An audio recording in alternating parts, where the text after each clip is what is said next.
Alors, simplement d'être vigilant, s'il vous plaît, et si votre micro est allumé, si vous entendez des bruits, vérifiez si c'est le vote, ça vient de chez vous ou pas. Donc, dans les 5 piliers de l'engagement, premier pilier, c'est quoi? C'est la situation. Donc, c'est quoi qu'on a comme organisation à proposer et c'est quoi les attentes de nos employés ou nos candidats pour s'assurer qu'on va attirer la bonne personne à la bonne place puis pour les bonnes raisons. Ensuite, la vision. La vision, ce n'est pas juste où est-ce qu'on s'en va, mais c'est aussi comment on va s'y rendre. Donc, comment on va s'assurer que les comportements des gens sont cohérents avec ce qu'on veut atteindre. Troisième pilier, c'est l'action, donc s'assurer que nos employés utilisent leurs forces le plus souvent possible au quotidien.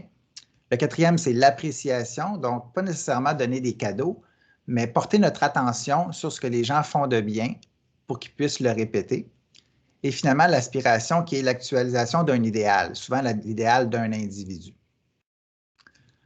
Alors, Stéphane me dit, c'est en haut de la liste des participants pour fermer les micros de tous. Liste des participants, afficher participants. Je ne le vois pas. Mais ce n'est pas grave, on semble avoir réglé la situation, pour l'instant en tout cas. Merci quand même de votre support. Donc, si vous pensez que vous êtes les seuls à avoir de la difficulté avec votre personnel, rassurez-vous, ce n'est pas le cas. La Fédération canadienne d'entreprises indépendantes, en 2018, a publié une étude vraiment intéressante qui illustrait deux belles réalités auxquelles on fait face. La première, c'est qu'il y a 67 % des gestionnaires qui disent que leurs employés sont incapables de répondre à leurs attentes. Et dans la même étude, il y a 55 % des employés qui disaient que leur gestionnaire est incapable de répondre à leurs attentes. Donc, si on additionne tout ça, on arrive à quoi, 122 % d'insatisfaction. C'est quand même beaucoup. Hein? Tu sais, dans ta vie, quand ton partenaire répond à 33 ou 45 % de tes attentes, qu'est-ce que tu fais d'habitude? Tu manges du chocolat. Hein? Donc, imaginons que vous avez 100 $ à investir et que je vous propose de me le confier et que dans un an, je vous redonne votre 100 $ pour un magnifique retour sur investissement de 0 %. Seriez-vous intéressé? Peut-être pas. Alors, peut-être que vous allez vous dire, ben, tout d'un coup, que j'irai voir ailleurs, s'il n'y a pas quelqu'un qui, en échange de mon 100 $ pourrait m'en donner 110. Donc, un retour sur investissement de 10 %. Puis là, on parle de dollars, mais c'est le même raisonnement qui s'applique au niveau des employeurs et des employés. Donc, les gens s'investissent dans le travail, mais ils se disent, peut-être qu'ailleurs, je pourrais avoir plus de ce que je valorise sans nécessairement devoir m'investir davantage. L'autre option, c'est de se désengager. C'est un peu plus facile comme option, pas besoin d'aller voir ailleurs. Je continue à faire ma petite affaire. Je baisse un peu mon rendement de 10 %. Donc, pas certain que mon patron va vraiment s'en rendre compte, mais je vais continuer quand même à recevoir mon salaire. Donc, là, ce qui est triste là-dedans, c'est qu'on est rendu avec un retour sur investissement de 11 %. Hein? C'est la fameuse expression, au lieu de prendre ça à cœur, on prend ça à l'heure. Hein? Et puis là, on arrive à la dernière option qui est de s'investir davantage. Mais pourquoi je voudrais m'investir davantage? Pourquoi j'ajouterais un petit 10 % d'effort de plus? Bien, ma seule motivation, ce serait d'espérer recevoir encore plus de ce que je valorise. Puis évidemment, ça peut être un paquet de choses. Ça peut être la rémunération, mais ça peut être l'autonomie, les défis. Il y a plein de raisons pour lesquelles les gens trouvent un travail satisfaisant. Donc, notre tâche, notre défi, c'est de voir, bien, c'est quoi que ces gens-là recherchent vraiment, puis comment je pourrais leur en donner plus pour les inciter à s'investir davantage. Alors, il y a une vingtaine de raisons pour lesquelles les gens choisissent un travail. Je vous en présente 4 et je vais vous demander de me dire, d'après vous autres, c'est laquelle parmi les 4 qui est la raison principale pour laquelle les gens trouvent un travail satisfaisant. Est-ce que c'est 1, la rémunération, 2, la relation avec mon superviseur, 3, la possibilité d'avoir un horaire qui est adapté, ou 4, des tâches qui correspondent à mes habiletés. Donc, d'après vous, c'est quoi l'élément numéro 1 pour un travail satisfaisant? La rémunération, relation avec le superviseur, horaire adapté ou des tâches qui correspondent à mes habiletés. Alors, je vois des 2, c'est relation avec le gestionnaire, j'ai vu horaire adapté, des tâches qui correspondent à mes habiletés. Ah, quelqu'un a osé marquer rémunération. Bon, Nancy, il ne faut pas marquer les cartes, il faut faire des choix. Hein?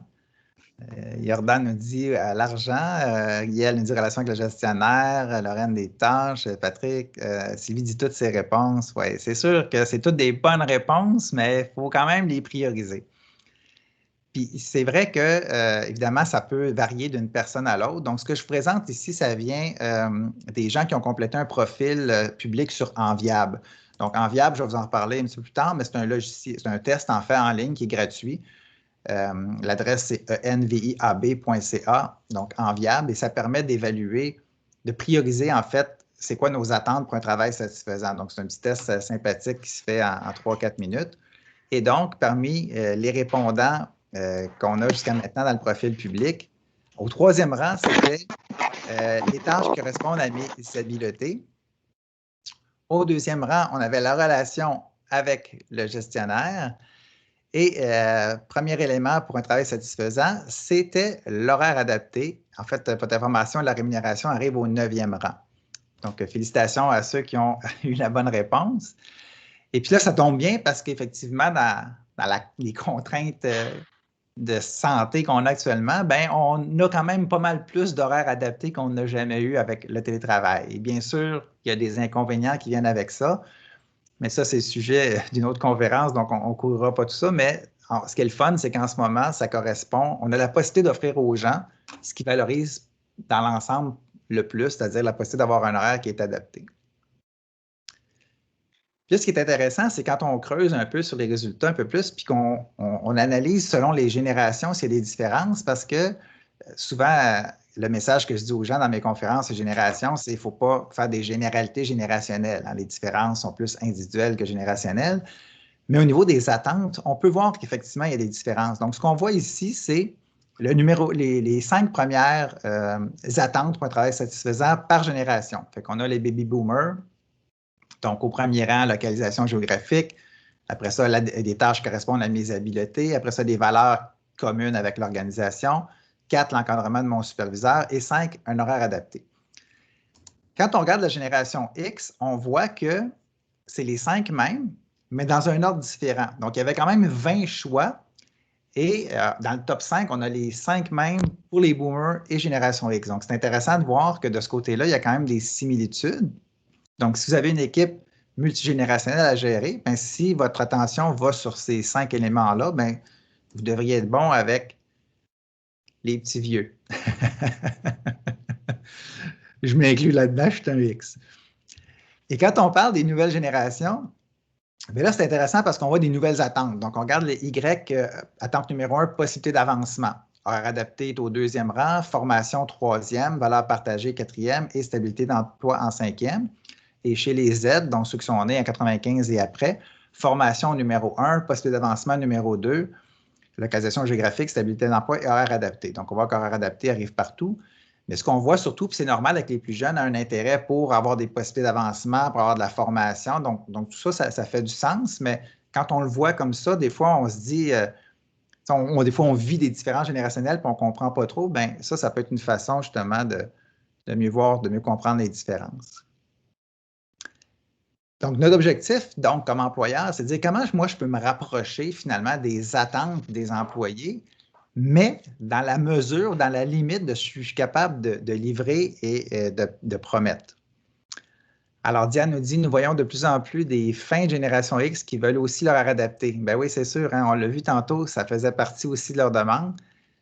Et puis surtout dans un contexte actuel, c'est un peu normal. Alors, imaginez un week-end de rêve en camping. Alors, pour certains, ça peut être faire du parking dans une boîte à caresses. Oui, et ça s'appelle de même, une boîte à caresses. Pour d'autres, c'est l'isolement, quelque chose d'extrême en plein air, tout ça, la solitude. Mais des fois, ça se peut que la réalité, ça soit ça. Donc, évidemment, on a à gérer, c'est des fois des attentes qui sont démesurées ou très, très grandes, alors que des fois, la réalité, elle est différente. Donc, il faut quand même sensibiliser nos gestionnaires et nos employés à cette réalité-là que ce n'est pas juste des licornes et des lunettes roses qui se promènent, mais des fois, ça se peut que ça soit moins le fun. Donc, comment on peut faire pour rester proche des gens puis qui comprennent cette espèce de réalité-là dans laquelle il faut composer, bien d'abord, il faut s'intéresser à leurs valeurs. Il faut s'intéresser aussi à leurs attentes, on vient d'en parler, et s'intéresser aussi à leurs compétences. Et puis évidemment, si on est capable d'aller optimiser tout ça, bien là, on est dans la zone payante. Parce qu'évidemment, si la personne n'a pas la chance de gérer d'utiliser ses compétences le plus souvent possible au quotidien, elle va se sentir un peu inutile. Donc, c'est important vraiment d'aller chercher du côté des employés, c'est quoi tes compétences, c'est quoi tes forces, puis comment tu peux les mettre plus à contribution, parce que sinon, il y a une espèce de sentiment d'inutilité. L'autre risque, c'est d'avoir un imposteur. Donc, quelqu'un pour qui ses valeurs personnelles sont tellement différentes des vôtres qu'il ne se sent pas engagé, il ne se sent pas impliqué. Donc, c'est important à ce moment-là, au niveau des valeurs, de s'assurer qu'elles soient partagées et connues de tout le monde. Et finalement, le risque de ne pas tenir compte des attentes des gens, c'est d'avoir un employé qui se sent incompris. Donc, si on n'est pas à l'écoute, puis à l'écoute, ça ne veut pas dire satisfaire tous les caprices, mais ça veut juste être au moins dire je t'entends et voici ce qu'on peut et voici ce qu'on ne peut pas faire. Donc, le test enviable, je vous en parlais tantôt, si ça vous tente d'aller voir, nviab.ca. C'est un test en quelques minutes qui permet de prioriser les attentes pour un travail satisfaisant. Et ce qui est intéressant, c'est qu'à la fin, selon les réponses, il y a un algorithme qui va vous assigner un des 16 personas selon vos valeurs, vos attentes au travail et les compétences que vous pouvez mettre à contribution. Dans le programme ADN Employeur de choix, un des outils que j'aime beaucoup, c'est l'indexeur d'équipe. Donc, l'indexeur d'équipe, ce que ça fait, c'est qu'on fait la liste des employés de notre petit groupe et on est capable d'évaluer un peu les compétences de chacun. Donc, ça peut être des compétences relationnelles, personnelles ou techniques. Et en faisant le portrait de notre équipe, comme ça, on est capable de voir bien, si on a des compétences pour lesquelles on a des faiblesses dans l'équipe. Donc, par exemple, communication écrit et orale, ici, c'est plus faible que le reste, et gestion du temps et des priorités. Donc, en sachant ça, bien, quand je fais du recrutement, bien, déjà, ça peut m'orienter sur les compétences recherchées. Et même dans mon équipe, je peux identifier des gens pour qui, eux, c'est quelque chose, c'est une de leurs forces. Donc, ici, on voit que Hakim, par exemple, lui, il est fort en communication et il est fort en gestion du temps. Donc, on pourrait se servir de Hakim et de mettre à profit ses compétences pour qu'il les partage avec ses collègues. Alors, on se transporte à la fin des années 70. Qui serait preneur pour ce magnifique véhicule? Est-ce qu'on a des acheteurs? Oui ou non? Juste écrire dans le boîte de clavardage.